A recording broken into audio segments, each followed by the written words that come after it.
ओम नमः शिवाय। नमस्कार दोस्तों, आपके अपने चैनल प्योरिटी ऑफ लाइफ में मैं नीलम शुक्ला आपका बहुत बहुत स्वागत करती हूँ। दोस्तों, ब्रह्म मुहूर्त का समय प्राचीन काल से ही ब्रह्म मुहूर्त के समय में जागने का विधान बताया गया है और शास्त्रों के अनुसार ब्रह्म मुहूर्त में जागने के आध्यात्मिक, धार्मिक और भौतिक लाभ भी हैं। इसके अलावा शारीरिक लाभ भी बहुत अधिक प्राप्त होता है अगर आप ब्रह्म मुहूर्त में जागते हैं।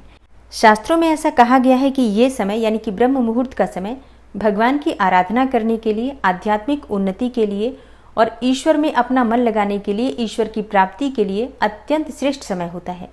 और इसलिए शास्त्रों में ऐसा कहा गया है कि ये समय जो पवित्र समय होता है, इसकी पवित्रता बनाए रखने के लिए कुछ ऐसे कार्य हैं जो इस समय में भूल से भी नहीं करने चाहिए और कुछ ऐसे कार्य हैं जो इस समय में हमें ज़रूर करने चाहिए। तो कौन से ऐसे कार्य हैं जो ब्रह्म मुहूर्त में बिल्कुल वर्जित हैं? ऐसा कहा जाता है कि इन कार्यों को अगर आप करते हैं इस ब्रह्म मुहूर्त के शुभ समय में तो आप अपने जन्म जन्मांतर के लिए पाप की गठरी बांध लेते हैं। तो कौन से हैं वो कार्य जो इस समय में भूल से भी नहीं करना चाहिए, आज की वीडियो में आप जानने वाले हैं। और इसी के साथ आप ये भी जानेंगे कि इस समय में क्या ऐसा करें, कौन सा ऐसा कार्य करें जिससे कि हर प्रकार की सुख की जो आपकी कामना होती है, भौतिक सुख की, आध्यात्मिक सुख की, हर प्रकार की कामना पूर्ण हो। तो आज की वीडियो बहुत महत्वपूर्ण है, पूरा ज़रूर देख लीजिए। अच्छी लगे वीडियो तो लाइक भी ज़रूर कर दीजिए, शेयर भी ज़रूर कर दीजिए फैमिली फ्रेंड्स के साथ।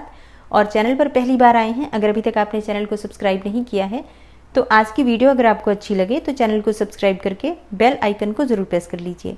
इससे ये होगा कि इस चैनल पर जो भी नई वीडियो अपलोड होंगी उनकी नोटिफिकेशन आपको सही समय पर प्राप्त होगी। तो सबसे पहले जानते हैं कि ब्रह्म मुहूर्त का महत्व क्या होता है, इसका अर्थ क्या होता है। देखिए, ब्रह्म मुहूर्त का अर्थ सबसे पहले जानते हैं। तो ब्रह्म का अर्थ होता है ब्रह्मा अर्थात ईश्वर, परमात्मा, और मुहूर्त का अर्थ होता है समय अर्थात शुभ समय। क्योंकि ईश्वर का समय है, परमात्मा का समय है, तो वो शुभ समय ही होगा। तो ब्रह्म मुहूर्त एक बहुत ही शुभ समय है जो रात्रि के अंतिम पहर में आता है और सूर्योदय से पहले होता है। मतलब रात्रि के अंतिम पहर में और सूर्योदय से पहले का जो समय होता है उसे ब्रह्म मुहूर्त का समय कहा जाता है। तो सूर्योदय से कितना पहले? सूर्योदय से 1.5 घंटा पहले। जैसे कि मान लीजिए कि अभी सूर्योदय हो रहा है 6 बजे, तो 4:30 बजे तक का जो समय है वो ब्रह्म मुहूर्त का समय है। मतलब 3 बजे से 4:30 बजे के बीच का जो समय होता है उसे ब्रह्म मुहूर्त कहा जाता है। सूर्योदय अलग अलग मौसम में अलग अलग हिसाब से होता है, तो ब्रह्म मुहूर्त का समय भी लगभग बदलता रहता है। तो मतलब ऐसा समझ लीजिए कि सूर्योदय काल से 1.5 घंटे पहले तक का जो समय है वो ब्रह्म मुहूर्त का समय होता है। आप चाहे तो मोटा मोटी अंदाजा लगा सकते हैं, जैसे कि 3 से 5 के बीच का जो समय होता है वो ब्रह्म मुहूर्त का समय होता है। इसी समय में जो ईश्वर की कृपा है वो बरसती है। ऐसा कहा जाता है कि ईश्वरीय शक्तियाँ, दैवीय शक्तियाँ जो होती हैं इस समय में जागृत होती हैं। किसी भी प्रकार की अगर हम साधना करना चाहते हैं, अपने मन को एकाग्र करना चाहते हैं, मेडिटेशन करना चाहते हैं, तो ये समय यानी कि ब्रह्म मुहूर्त का समय सबसे श्रेष्ठ समय होता है। पूरे 24 घंटे में जो सर्वश्रेष्ठ समय होता है, सबसे पवित्र समय होता है, वो ब्रह्म मुहूर्त का समय होता है। अब शास्त्र कहते हैं कि इस समय में प्रत्येक व्यक्ति को ब्रह्म मुहूर्त में उठ जाना चाहिए, लेकिन सब तो ऐसा नहीं कर पाते हैं। तो भी अगर आप उठना चाहें, ईश्वरीय कृपा पाना चाहते हैं, ईश्वर से जुड़ना चाहते हैं या किसी भी विशेष शक्ति की कृपा पाना चाहते हैं, तो आपको ब्रह्म मुहूर्त में ज़रूर उठना चाहिए। ब्रह्म मुहूर्त में उठने के फायदे क्या होते हैं ये जान लेते हैं सबसे पहले। देखिए, अगर कोई भी व्यक्ति रोज ब्रह्म मुहूर्त में उठता है तो उस पर माता लक्ष्मी की कृपा बनी रहती है। ब्रह्म मुहूर्त में उठने की आदत व्यक्ति को सफलता के शिखर तक ले जाती है। ब्रह्म मुहूर्त में उठने से व्यक्ति का शरीर सकारात्मक ऊर्जा से भर जाता है, साथ ही शारीरिक शक्ति भी बढ़ती है। जो व्यक्ति ब्रह्म मुहूर्त में उठता है उसे अच्छा स्वास्थ्य प्राप्त होता है, अच्छा धन लाभ भी प्राप्त होता है, बुद्धि भी उसकी प्रखर होती है।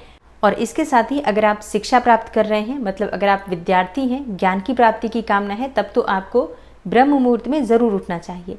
शास्त्रों में ऐसा कहा गया है कि इस समय में यानी कि ब्रह्म मुहूर्त में उठने से सौंदर्य और आकर्षण में वृद्धि होती है। और हो भी क्यों ना, क्योंकि ये देवी देवताओं का समय होता है। अगर हम थोड़ा भी समय ध्यान करते हैं, केंद्रित करते हैं अपना ध्यान भगवान के चरणों में, तो निश्चित ही भगवान की विशेष कृपा हमें प्राप्त होती है। आप कभी भी इस समय में उठकर देखिए और थोड़ी देर तक भी ध्यान लगाने की कोशिश करेंगे तो बहुत जल्दी आपको साक्षात्कार होने लग जाता है। अपनी शक्तियों का, अपनी ईश्वरीय शक्तियों का अनुभव आपको प्राप्त होने लग जाता है। तो इस समय में क्या क्या करना चाहिए? देखिए, शास्त्र कहते हैं कि इस समय में उठकर ध्यान साधना करना चाहिए, भगवान की पूजा करनी चाहिए, स्मरण करना चाहिए, सुबह उठकर स्नान करना चाहिए। मतलब अगर ब्रह्म मुहूर्त में उठकर प्रतिदिन स्नान किया जाता है तो इससे आपके किसी भी प्रकार के रोग हो, दोष हो, पाप कर्म हो, सभी चीज़ें समाप्त हो जाती हैं। तो ब्रह्म मुहूर्त का समय ध्यान साधना, पूजा के लिए, आध्यात्मिक उन्नति के लिए, भौतिक सुख के लिए बहुत महत्वपूर्ण है। मतलब देखिए, अगर आपकी कोई भी विशेष मनोकामना है जो बहुत समय से पूरी नहीं हो रही है, आप ब्रह्म मुहूर्त में उठना प्रारंभ कीजिए, स्नान कर लीजिए या फिर बिना स्नान किए भी सिर्फ ध्यान कीजिए।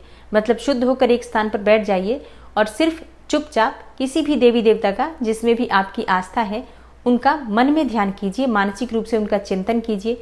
फिर आप जो भी कामना रखते हैं, मतलब जो भी आपकी मनोकामना है, उस देवी देवता से मानसिक रूप से ही प्रार्थना कीजिए और आंखें बंद करके जो भी आपकी मनोकामना है, उस चीज़ को जो आप पाना चाहते हैं, उसका मन में ऐसा ध्यान कीजिए कि आपको वो चीज़ मिल चुकी है, आपकी वो इच्छा पूरी हो चुकी है, आपके ईश्वर आपके ऊपर प्रसन्न है, आपको सब कुछ दे चुके हैं।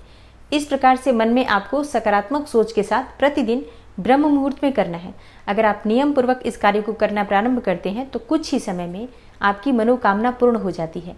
और ये बिल्कुल सत्य है, बहुत से लोगों ने इसका अनुभव किया है, बहुत से लोगों ने इस पर किताबें लिखी हुई हैं कि ब्रह्म मुहूर्त का जो समय होता है वो कितना महत्वपूर्ण होता है और आपकी हर प्रकार की दुर्लभ से दुर्लभ मनोकामनाओं को पूर्ण करने में सक्षम होता है। आप चाहें तो स्वयं आजमा कर देख सकते हैं। अब देखिए, ये तो जो मैंने अभी आपसे बातें की, ये सारी बातें इस बारे में हुई कि ब्रह्म मुहूर्त में आपको क्या करना चाहिए और इसके लाभ क्या होते हैं। अब जानते हैं कि ब्रह्म मुहूर्त में क्या नहीं करना चाहिए। इन कार्यों को अगर आप करते हैं तो कितना भी पूजा पाठ कर लीजिए, ये समझ लीजिए कि जन्म जन्मांतर के लिए पाप की गठरी अपने सर पर बांधकर आप ले जाने वाले हैं। क्या नहीं करना चाहिए?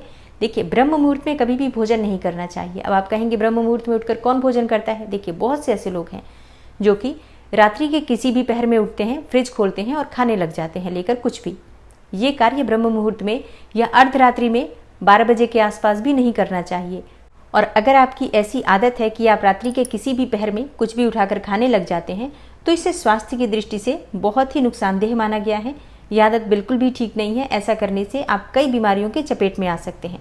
और अगला कौन सा कार्य है जो आपको ब्रह्म मुहूर्त में नहीं करना चाहिए? देखिए, ब्रह्म मुहूर्त में व्यक्ति का जो मस्तिष्क होता है बहुत जागृत होता है, क्योंकि ब्रह्म मुहूर्त में सब कॉन्शियस ब्रेन जो होता है वो एक्टिव मोड में होता है। उस समय में अगर आप सकारात्मक विचार करते हैं तो उसका बहुत अधिक लाभ होता है। कोई भी आप योजना बनाना चाहते हैं, कोई भी आप ऐसा कार्य करना चाहते हैं जिसके बारे में आप विचार करना चाहते हैं, तो इसके लिए ब्रह्म मुहूर्त का समय सबसे उचित समय माना गया है। शांत भी होता है और मन एकाग्र होता है उस समय में। अगर उस समय उठकर आप कोई भी विचार करते हैं, किसी भी बारे में आप सोच विचार करते हैं, कोई भी निर्णय लेना चाहते हैं, तो उसके बारे में विचार करने का, सकारात्मक विचार करने का सबसे श्रेष्ठ समय ब्रह्म मुहूर्त को माना गया है। तो इस समय में नकारात्मक विचार भूल से भी नहीं लाना चाहिए, क्योंकि इस समय अगर आप नकारात्मक विचार मन में लेकर आते हैं, किसी भी प्रकार का क्रोध आपके मन में इस समय आ जाता है, तो पूरे दिन आप तनाव में ही रहेंगे और पूरा दिन आपका खराब हो जाता है।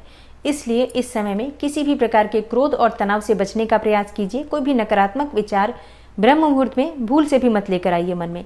और शास्त्रों के अनुसार तीसरा नियम जो बताया गया है ब्रह्म मुहूर्त में ना करने योग्य कार्य, वो है प्रणय संबंध। इस समय में भूल से भी संबंध नहीं बनाने चाहिए।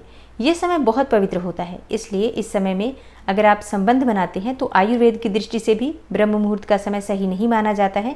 ऐसा करने से कई प्रकार की बीमारियों से आप ग्रस्त हो सकते हैं। साथ ही ऐसा कहा गया है ज्योतिष शास्त्र में कि ब्रह्म मुहूर्त में संबंध बनाने से आयु घटती है, आयु कम होती है। ब्रह्म मुहूर्त का समय दैवीय शक्तियों का समय होता है। इस समय में ऐसा कहा जाता है कि दैवीय शक्तियाँ धरती पर, पृथ्वी पर विचरण करती हैं, मतलब पृथ्वी के बहुत करीब होती हैं दैवीय शक्तियाँ। इसलिए इस समय में अगर आप ध्यान साधना करते हैं और अगर आप विद्यार्थी हैं तो इस समय में बैठकर कोई भी ऐसा टफ सिलेबस जो आपके लिए बाकी के समय में पढ़ना असंभव सा लगता है, इस समय में पढ़िए। निश्चित ही आपको वो सारी चीज़ें समझ में आने लग जाती हैं। 3 से 5 बजे का समय बहुत महत्वपूर्ण समय होता है। इस समय में अगर आप कोई भी विचार करना चाहते हैं, ध्यान करना चाहते हैं, पूजा करना चाहते हैं, भगवान के, ईश्वर के करीब जाना चाहते हैं, तो ये समय आपके लिए वरदान की तरह है। लेकिन अगर आप कोई भी गलत कार्य करते हैं तो यही समय आपके लिए अभिशाप की तरह है। तो ये अब आपके ऊपर निर्भर करता है कि आप क्या करना चाहते हैं। कोई शुभ कार्य करके अपने लिए पुण्यफल संचित करना चाहते हैं या फिर कोई गलत कार्य करके अपने सर पर पाप की गठरी लेकर अगले कई जन्मों तक उसे भोगना चाहते हैं। तो ये पूरी तरह से आपकी अपनी इच्छा पर निर्भर करता है। लेकिन प्रयास कीजिए कि इस समय को शुभ कार्यों में व्यतीत कीजिए, ध्यान साधना में व्यतीत कीजिए, ईश्वर से जुड़ने का प्रयास कीजिए। तो आपके लिए ये समय किसी वरदान से बिल्कुल भी कम नहीं है। उम्मीद करती हूँ ये जानकारी आपके लिए अवश्य उपयोगी होगी।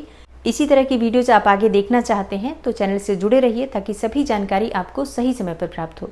मिलती हूँ मैं आपसे अगली वीडियो में, तब तक के लिए नमस्कार।